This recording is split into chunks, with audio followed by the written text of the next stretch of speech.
안녕하세요 여러분, 지안입니다. 오늘은 BMW의 대표 로드스터 모델이죠. 바로 짜잔! 지포 3세대 모델인데요. 색깔이 예쁘죠. 프로즌 그레이 색깔로 230만원짜리 옵션 색깔이에요. 그레이 색의 무광 컬러라서 실물이 대박이에요. 제가 예전에 원빈 나온 드라마를 보고 이 지포라는 차량을 처음 알게 됐어요.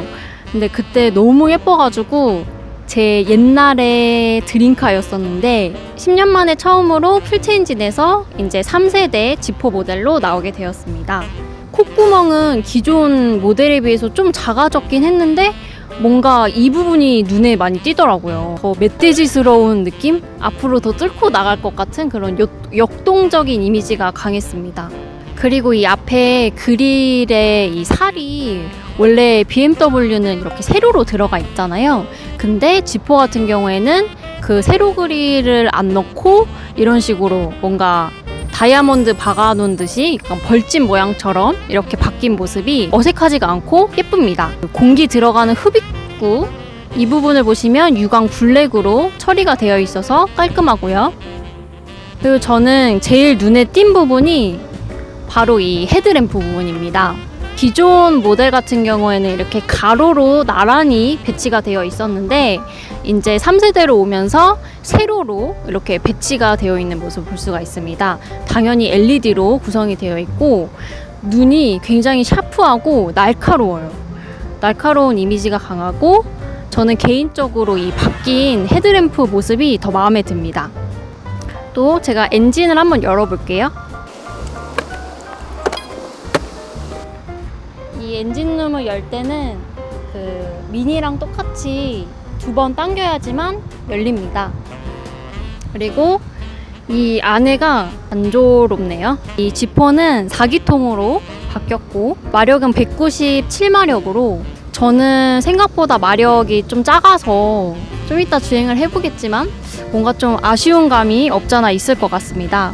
그리고 복합 연비는 이제 10.7 정도 나오고요. 32.6 토크가 나오고 있습니다.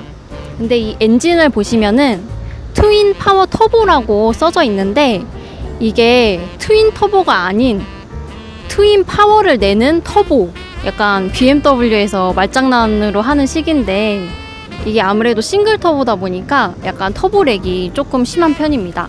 그 부분은 살짝 아쉽기는 한데 좀 이따 주행을 해보면서 더 자세하게 말씀을 드리겠습니다. 엔진을 닫을게요. 그리고 제가 이렇게 가까이 가게 되면 이 차가 자동으로 열리게 돼요. 제가 이 키가 주머니 안에 있는데 멀어지게 되면은 자동으로 닫히게 됩니다. 이 기능이 굉장히 좋은 것 같아요. 제가 무거운 거를 들고 있거나 할 때 키를 굳이 꺼내지 않고 가까이만 가도 문을 열고 닫을 수 있다는 게 참 편합니다. 이렇게 옆으로 보시면은 앞이 굉장히 길죠. 그래서 롱 노즈 숏 데크의 형상을 하고 있는데요. 기존의 1세대, 2세대에 비해서 이 길이와 너비가 조금 더 길어졌어요. 휠 베이스는 오히려 더 짧아졌습니다. 2470mm로 기존 모델에 비해서 26mm 정도 더 줄어든 모습을 볼 수가 있습니다. 길이는 더 길어졌는데 휠 베이스가 짧아졌다는 건 뭡니까? 뭘까요? 그만큼 더 코너링이 좋고 좀 더 주행을 할 때 빠릿빠릿하게 주행을 할 수 있다는 뜻이겠죠. 제가 이 탑을 한번 오픈을 해볼게요. 몇 초 정도가 걸리는지 재보겠습니다.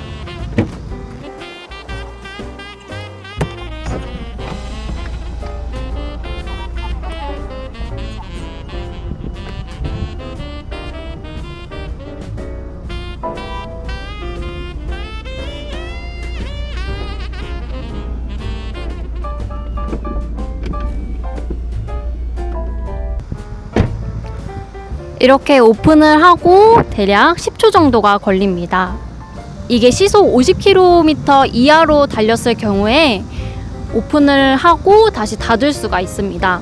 저는 멈추지 않고 바로 오픈을 할 수 있다는 점이 굉장히 큰 메리트로 다가왔어요. 그리고 이 옆쪽을 보시면은 이쪽 부분이 굉장히 매끈하죠. 기존 차들을 보면은 보통은 이 엔진룸 라인을 따라서 이렇게 쫙 잘려있는 모습을 볼 수가 있는데, 이 지포 같은 경우에는 이 캐릭터 라인을 따라서 퍼팅 라인이 안쪽으로 숨어 있어요. 그래서 이쪽 부분이 굉장히 매끄럽고 깔끔한 모습을 볼 수가 있습니다. 이 캐릭터 라인을 쭉 따라서 이렇게 뒤쪽까지 자연스럽게 연결되어 있는 모습을 볼 수가 있습니다. 차체가 좀 더 커졌지만 무게는 기존 2세대에 비해서 55kg 더 줄어들었고요. 그리고 이 휠이 저는 개인적으로 이 공간을 남는 거를 별로 싫어하는데, 그거를 감안하고서라도 이 디자인 자체는 굉장히 예쁜 것 같아요. 이 브레이크도 M 패키지가 들어가서 굉장히 디자인이 예쁘고 색깔도 예쁘네요. 그리고 이 지퍼는 기존 이전 세대에는 다 하드탑으로 나왔었는데, 이 3세대부터는 소프트탑으로 처음 출시가 되었습니다. 저는 개인적으로 하드탑보다는 소프트탑을 더 선호하기 때문에 지금 3세대 모델이 훨씬 더 괜찮아지고 예쁜 것 같아요. 그리고 이게 소프트탑으로 바뀌면서 더 좋아진 점이 이 트렁크 공간이 확보가 되면서 훨씬 더 짐을 많이 넣을 수 있습니다. 하드탑 같은 경우에는 그 안으로 집어넣는 그 공간을 많이 차지하기 때문에 사실 트렁크 공간을 기대하기가 어렵거든요. 이제 잡소리도 훨씬 더 적어지고, 아무래도 오래 장시간 차를 타다 보면은 하드탑보다는 소프트탑이 훨씬 더 좋아질 수가 있어요. 하드탑은 장시간 타면은 이 오픈하고 닫는 횟수가 점차 많아지면서 이제 잡소음이 점점 심해지거든요. 근데 반대로 소프트탑 같은 경우에는 그 잡소음이 거의 없습니다. 그리고 요즘은 이 소프트탑이 라인이 매끄러워요. 예전 같은 경우에는 이쪽에 막 이렇게 창살 같은 게 보여가지고 차 라인이 안 예쁘고 울퉁불퉁한 느낌이 강했는데, 요즘은 소프트탑이 잘 나와서 이제 전체적으로 앞에서부터 뒤에까지 매끄럽게 떨어지는 모습을 볼 수가 있습니다. 그리고 이 옆에 라인을 쭉 따라서 오면은 이 테일램프가 여기서부터 시작을 해요. 이렇게 굴곡지면서 뒤에까지 딱 떨어지는 모습이 약간 BMW가 이 테일램프 하나에는 자신감이 있나 봐요.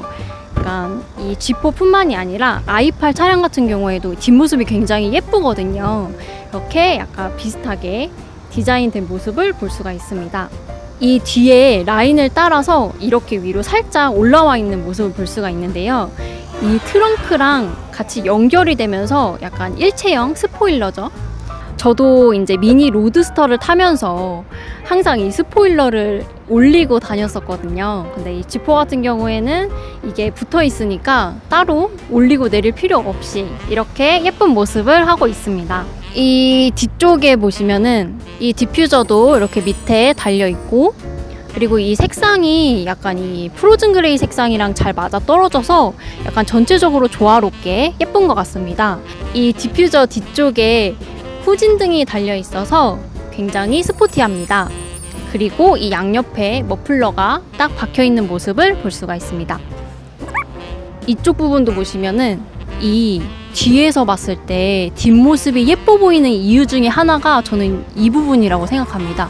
여기가 바람이 통하거나 어떤 기능이 있는 거는 아닌데 이 디자인 자체가 정말 예쁜 것 같아요. 차량의 그 법규, 규정상 이 반사판이 꼭 들어가야 되는 부분인데 뒷모습을 해치지 않고 이 옆 라인에 이렇게 등이 들어가 있죠. 그렇기 때문에 훨씬 더 깔끔하고 세련된 모습을 하고 있습니다. 굉장히 잘 숨겼어요. 칭찬합니다. 내가 뭐라고 칭찬해. 그리고 이 옆에 아함이라고 하죠. 여기는 뚫려 있어요. 뒤에랑 다르게. 그래서 바람이 이렇게 옆 라인을 통해서 쫙 뒤까지 이렇게 퍼지면서 스포츠카답게 되게 공기 역학적으로 잘 만들어졌습니다. 그리고 이 사이드 미러를 보시면은 이게 그 달려있는 위치는 기존 차량이랑 동일한데 이게 조금 달라 보이는 모습이 뭐냐면 바로 이 옆으로 빠지는 살이 굉장히 얇아요. 샤프한 느낌이고, 그렇기 때문에 이쪽에 이제 바람이 잘 통하는 그 공기 역학적인 구조가 만들어질 수 있었고, 이게 크기도 적당해서 시야 확보에도 좋은 편입니다. 트렁크 공간을 한번 보여드릴게요.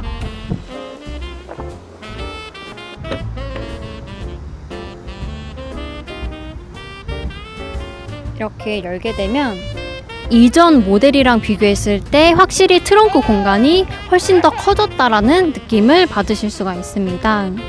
그리고 이 안쪽 깊숙이 보시면은 스키스루가 달려 있어서 이게 기다란 뭐 스키나 아니면 뭐 골프백 같은 것도 이렇게 세로로 놓으실 수가 있습니다. 아까도 말씀드렸다시피 이게 소프트탑으로 바뀌었기 때문에 가능한 공간이라고 생각합니다. 그리고 이 지퍼에 대해서 배기음이 어떤지 궁금해 하시는 분들이 굉장히 많은데 제가 배기음을 한번 들려드리도록 하겠습니다.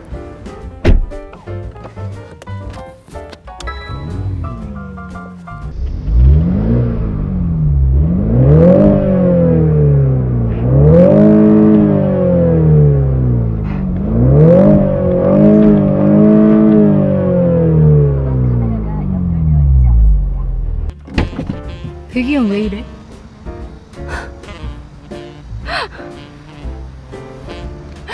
배기음은 생각보다 좀 실망스러운 모습이네요.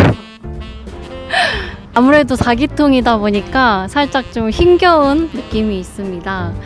이렇게 주행을 해보면은 이렇게 살짝씩 이제 팝콘이 튀기기는 하는데 이게 팝콘 소리도 굉장히 약하고 주행할 때 살짝 그 터보렉이나 답답한 느낌이 살짝씩 듭니다. 배기음도 조금은 기대했던 것보다는 좀 실망스럽네요. 어쨌든 그렇고 이제 외관은 이렇게 살펴봤고 이제 실내는 어떤 식으로 생겼는지 한번 살펴보도록 하겠습니다. 이렇게 가까이 가게 되면 자동으로 열리는 모습을 볼 수가 있고 실내를 들어가 보도록 하겠습니다. 이게 제가 이전 모델은 타보지는 않았지만 지금 앉았을 때 느낌이 시트 포지션이 굉장히 낮다라는 느낌을 주네요. 이 실내 디자인은 기존 BMW 모델과는 별반 다르지 않아요. 하지만 이 시트 포지션이 낮아서 그런지 운전자한테는 뭔가 색다른 느낌을 안겨주는 것 같아요. 이게 2인승 로드스터 모델로 이렇게 운전자 중심으로 디자인이 되었기 때문에 아늑하고 뭔가 만족감을 주는 그런 느낌을 줍니다.